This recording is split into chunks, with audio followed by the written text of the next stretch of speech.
He's AJ Marks. And she's sometimes Megan Soliginto. And this is always American Idiots Abroad. Always.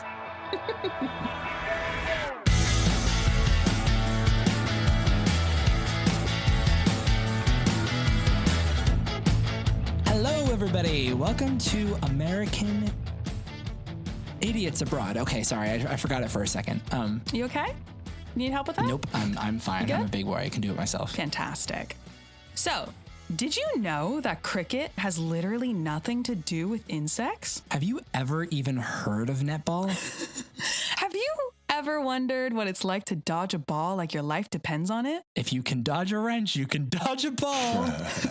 On this podcast, we discover what makes us uniquely American by analyzing the differences and similarities between the US and the UK with a token Brit. That's you, or international guest each episode. By the way, the That's You was directed at our guest, which we'll introduce later. Yeah, not you, listener. Yes, not you, listener. Just in case you were wondering, am I a Brit now? No, don't worry. Yes, and if you were already British and you were listening to this, that's your confirmation for the day. Yes. Just in case you needed that today. Confirmation from an American, yes.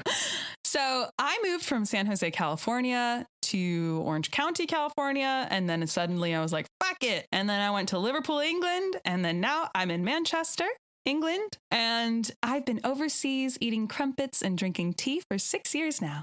Very stereotypical. Yes. I moved from Boston, Massachusetts to Liverpool, England 4 years ago, not eating crumpets nor drinking tea. So clearly I'm doing something wrong. Very true. And today's guest can confirm that. Today's guest is the one, the only Primal Vinyl lead singer, Matt Bankhurst. And by primal vinyl, he means primal vinyl. That is Yeah, what he sure. means. You guys came up with the name for the band at my house, at my dinner table. This is correct, yes. Really? Back in the States, yeah. That is how it happened. It was actually to do with, what's that company called? It was the American t-shirt brand, AJ. Vineyard Vines. Nahum at the time was trying to say that company name, and he literally said the words Primal Vinyl. And then to our detriment, or to our whatever the other thing is, that's kind of stuck. Yeah. And now it's a bit like Marmite. You either like hate it or you really hate it. So we've got a bit of a mixture on that. Exactly.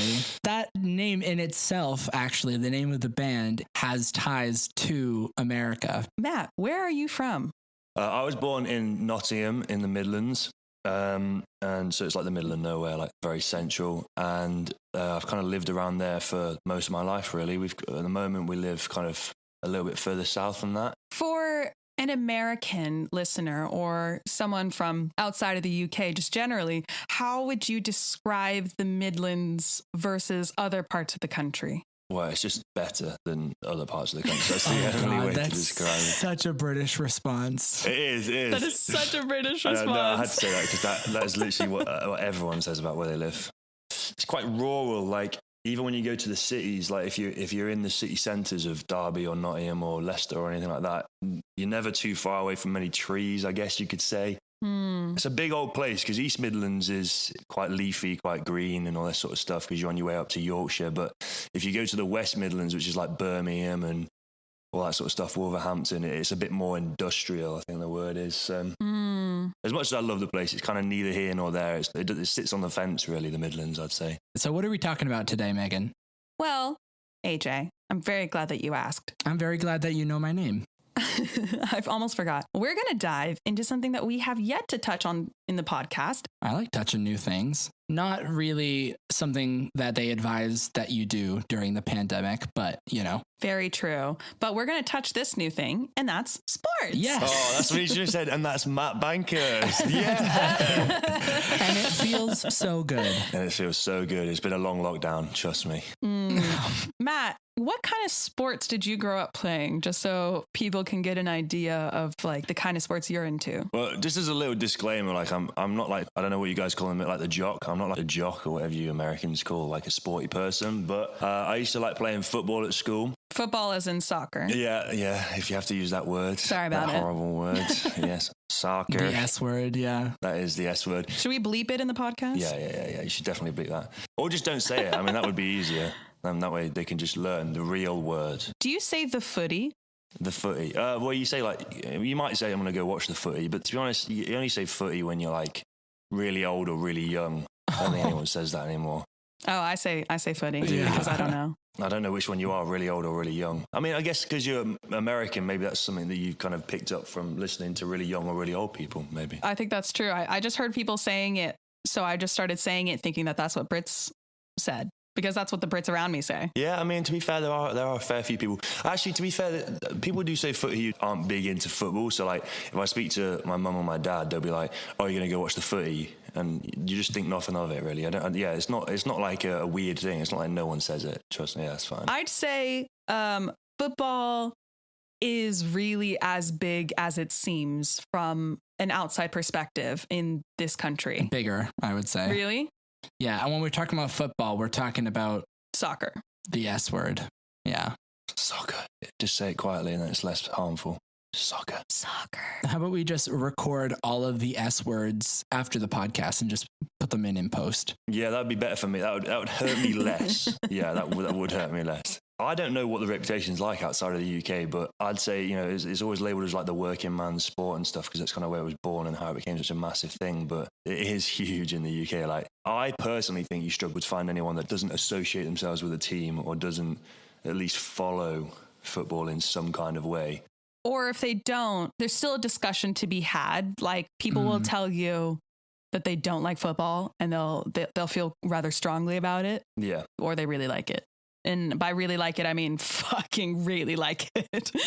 Yeah, it's true. Yeah. I only know a few people who casually like football. I'm one of those people. I follow it and I watch it regularly and I really enjoy it. But I wouldn't say I'm like a fanatic in any way. I'm not a hooligan, as you might imagine. Yeah. I mean, yeah, I can tell. I can tell by the fact you haven't got tattoos on your face that you're not a football hooligan. But yeah. Just because of who you're tied to, sometimes you end up having a bit of banter because of who someone would support, all the rest of it, which is in itself is pretty weird. You know what I mean? The fact that there's probably people that I wouldn't normally talk to, but I know there's a big rivalry between my club and Derby County. So if I knew someone who supported Derby, but I don't really talk to them, I can have a conversation with them literally about that. So it's almost like it becomes a weird sort of personality trait, even though it isn't a personality. Like, you use it as like a replacement. It's like a conversation crutch. Basically, yeah. Definitely. Yeah. Yeah. See, I used to play the S word. It feels weird calling it football just because when I played it, it was in the States. Americans are introduced to soccer as little kids. Yeah, I think a lot of kids play it, but then you don't have like many adults playing soccer in some sort of league. You move on from the S word to different sports because those ones have longer career trajectories. I would say. I do think that because Major League Soccer has not had as long of a successful run, that people who want to be professional sports people and they're really good at playing soccer, sometimes they will be scouted and drafted into their high school football teams or their university American football teams as kickers because they are trained in doing that through soccer. Are the universities then kind of picking up on the transferable skills then? Is that the idea behind that? Yeah, so there are transferable skills into other sports. So I think that's allowed soccer to kind of suffer because of the transferable skills that you learn. You can just move on to something else that might actually get you into, the NFL or something. Going into soccer isn't really like a lucrative career option historically in the US. Yeah, which is funny because it's actually so lucrative in the UK. It's probably the most lucrative sport in our country by a long, long way. It's got its own its own economy in a sense because it is so big and there's so much money in tickets and stuff. And the only reason that there's so much money in football and you have that argument between people going, oh, that footballers are so overpaid and but loads of people watch it and all this sort of stuff. Fundamentally, all it comes down to is the demand for football in the UK is so high that's where all this money comes from. Do you know what I mean? That's how there's so much to pump around in the clubs. And actually that makes sense as to why, when you go out to the US and stuff, it's not, that's kind of the same for the NFL. I guess the players out there are paid crazy wages when they're at the top because so many people are into that and the baseball, so many people. Yeah, exactly. It's really funny. I always say to people, whether you're in the UK or the US, football is the main sport. Yeah, very true. Yeah, it is. But football as the Brits know it, cough, cough, soccer is just not as watched by Americans. There are a lot of people in Boston that follow Liverpool just because of the connection with the Boston Red Sox. They have the same manager. So I see a lot of people wearing B hats in Liverpool, like the little Boston Red Sox B on their hat, because people know and they feel connected. I don't know though, because you see a lot of Brits wearing like American sports merch. That's kind of a fashion thing over here, isn't it? I think. Yeah, totally. I've just had a bunch of people go, "Oh, you're from Boston? Like, oh, don't you know the little thing, the connection between Boston and Liverpool?" And I'm like, yeah, I know. And it's funny because so many people feel that like sense of pride and sense of connection. You know, even in Boston, I'll get that too. It's actually a thing that people bring up a lot that I did not expect when I first moved here. Okay, so let's take a little break. Matt, do you have a song that you can play for us during this? We do. Yes, he does. We have a new single that's just come out called Lady Bay, which, funny enough, is actually written about where I grew up in Nottingham. And Lady Bay is the area where my football team plays. The Lynx. The Lady Bay area is where Megan's from. Megan's the lady from the Bay Area. Yeah. Oh my God. Is this song secretly about her? My mind is blown. Oh my Lord. No, but anyway, what's the actual song about? Sorry. I mean, it's kind of a commentary on it's like a nostalgic love song is what I'd call it, to where you grew up. You know, we tend to look back at our growing up as, I think you pick and choose what you remember, don't you? But yeah, go on and romanticize that childhood. Yeah, exactly. Do you know what I mean? We're trying to expose a little bit more that, you know, you should accept all of your growing up, all of the ugly, the bad and everything. Yeah, there you go. But yeah, I mean, Lady Bay was the area where I have many of childhood memories of my granddad and going and watching football and all the rest of it, but it kind of developed into this whole kind of commentary on where you grew up and having a love for that sort of thing, which ties in nicely with what I've been spouting on about, you know, about Forest and all the rest of it. Yeah, and you know Lady Bay is one of my favorite Primal Vinyl songs, so. I didn't know that, but I do know that now. Thank you. Now my ego feels good. Has the AJ seal of approval. So this is Lady Bay by Primal Vinyl. Wondering where you gonna go, where you gonna go, where you gonna go, where you gonna go now. But if we break, I'm out to see the sight around Lady Bay, where I'm hoping that my memory won't go astray. I'm out to see the sight around Lady Bay.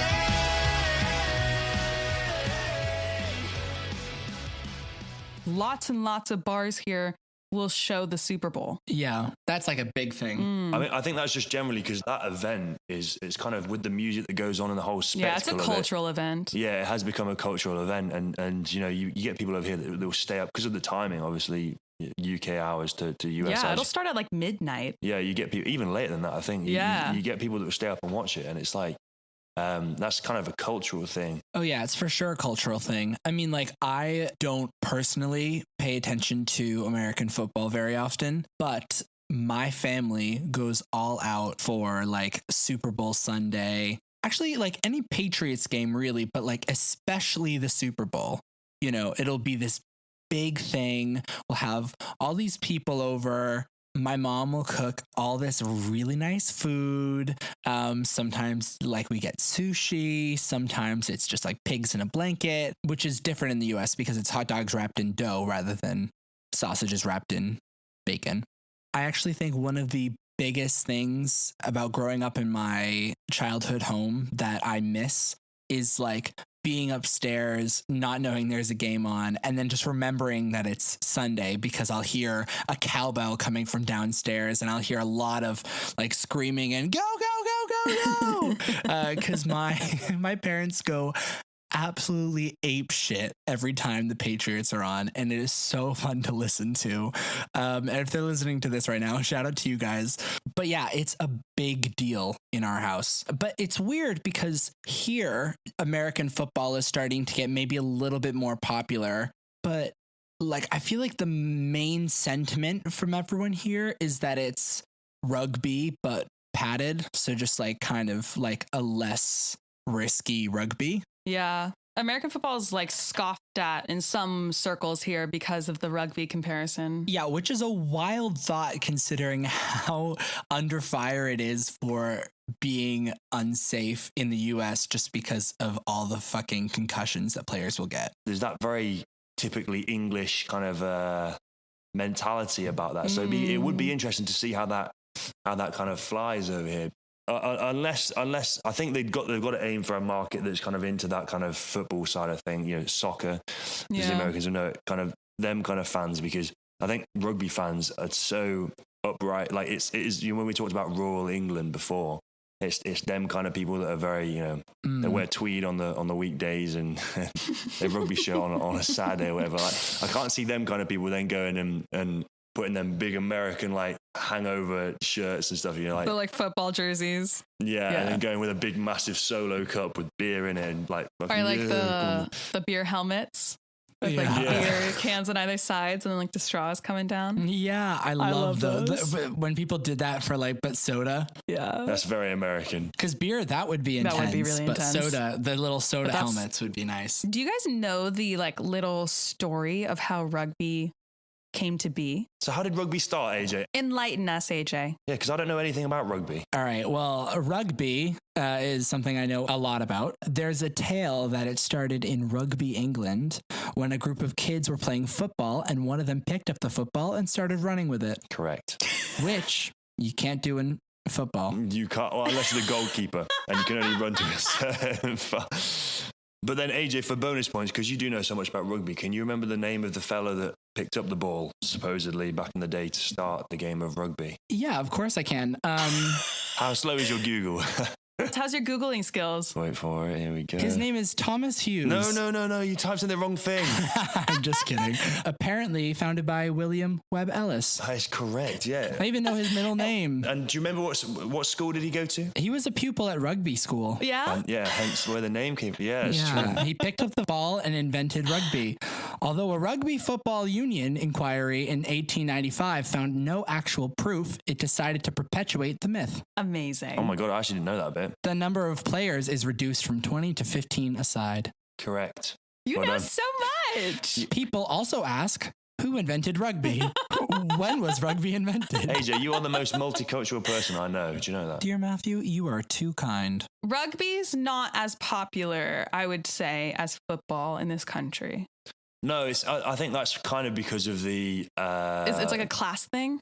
Yeah, basically that's it. There's a lot of class-related stuff here. No, it is. I mean, all of sport really is linked with classes, isn't it? And type of people that would stereotypically go to these kind of events. And that's the thing, is that football was the working man's sport. It was kind of like anyone could do it, even though it started, I believe it started with them wealthier origins of more upper class people playing the sport. I think it kind of became adopted as the people's sport. Do you know what I mean? And once that happens on a wider scale, I don't know, it's like a snowball. You can't stop that, can you? You know, that becomes the people's love of a massive working class. And then as well, people that are more upper class and stuff will still be able to get involved with that. Whereas I think that then the problem is with rugby is that because it was adopted and like you say, it started in a private school and it's kind of been adopted by this privately educated, wealthier, upper class. It's almost looked upon in that kind of weird kind of we can have it, you can't kind of way. And I think actually that kind of spreads itself to the fact that people from the working class are a bit like, oh, fuck it then, I'm not interested in rugby. It's full of snobs and it's boring. So, but actually, if you watch a game of rugby as well, you know, I like watching international rugby because it's actually, it's exciting to watch as well. Do you know what I mean? Speaking, though, of sports that are kind of like their origins were also more class-based, another one is cricket. Yes. So apparently cricket is the national sport of the UK, and it is one of the most popular sports on earth.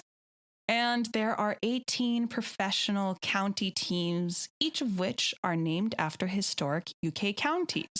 All of these things I say all at once because I found it really interesting how, AJ, maybe you don't, but like in my head, when I think English sport, I think soccer. When I think Indian or Australian sports, I think of cricket. That's just because they're really good at it.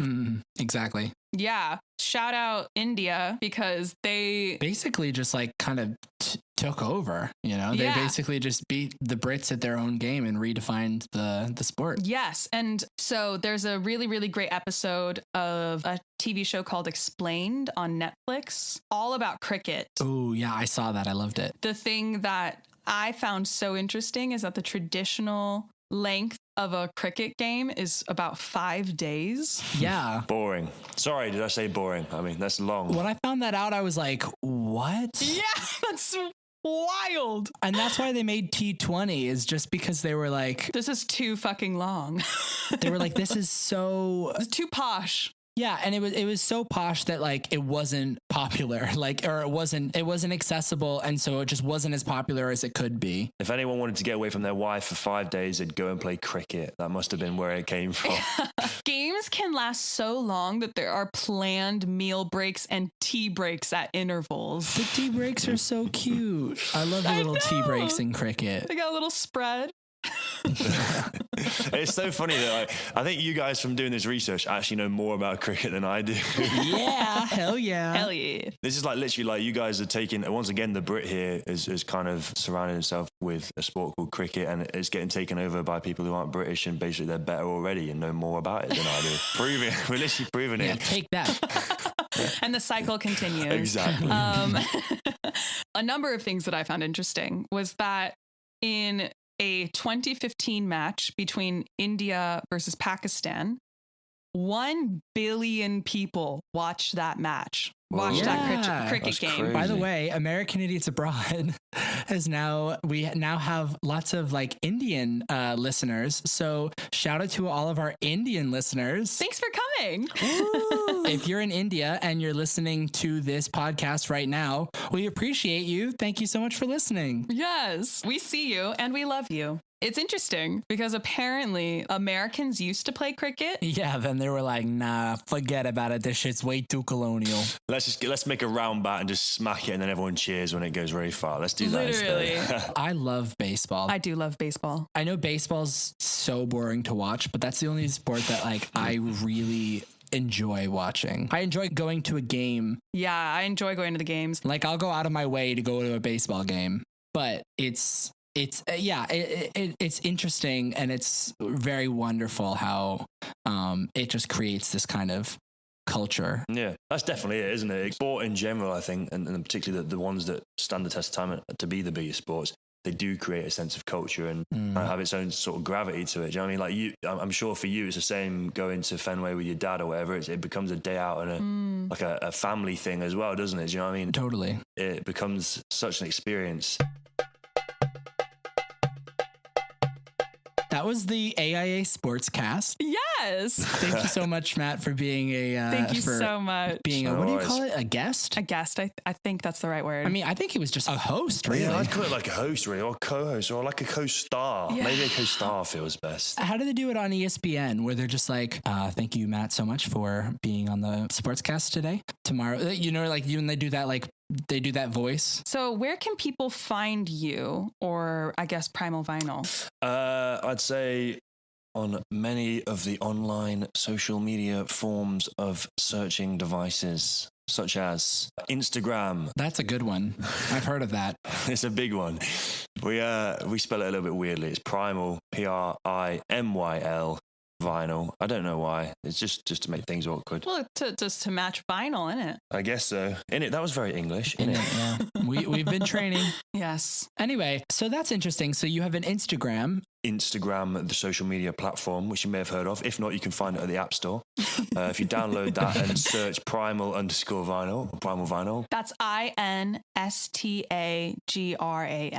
Yes. Yep, that's perfect. Check the reviews first. Yeah, don't take our word for it. Yeah. Yep. AJ, are you on there? Yeah, no, of course I am. Amazing. I am at AJ Marks Official. Official, always official, Wow. not like a fake one. It's the official one. No, none, I'm not a Stan account for myself. Not just yet. If you happen to download that app, along with maybe the Facebook app and the Twitter app and like SoundCloud app and the Spotify app and the Apple Music app, I'm on all of these apps.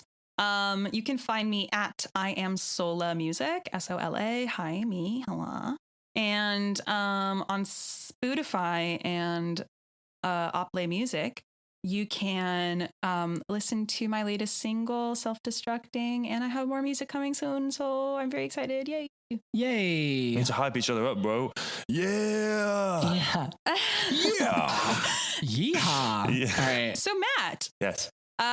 do you want to take us out on another song? Ooh, can we do AM? Yes, we can. That's my favorite recording still. You just literally said Lady Bay was your favorite, and now you're changing your mind. So this is No, I said it's one of my favorites. one of your favorites. Well, they're all technically one of them.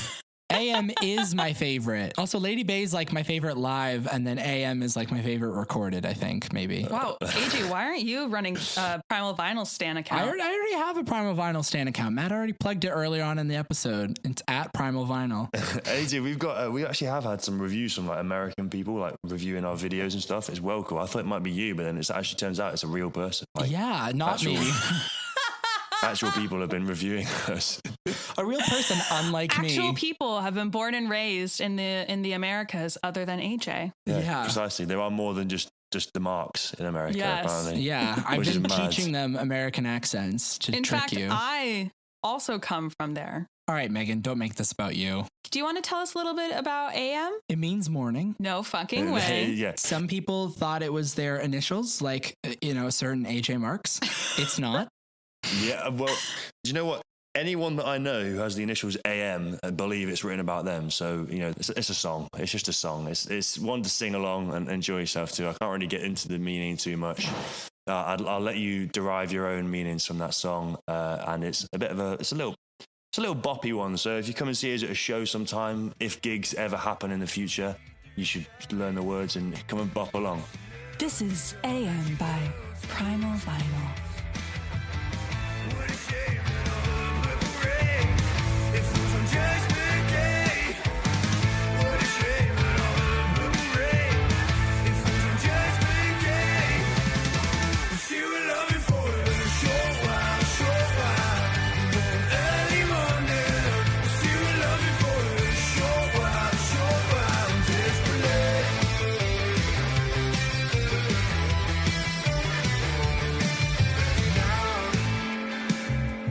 This girl dances if it's impolite, catching the light, distracting my eyes by the kitchen sink.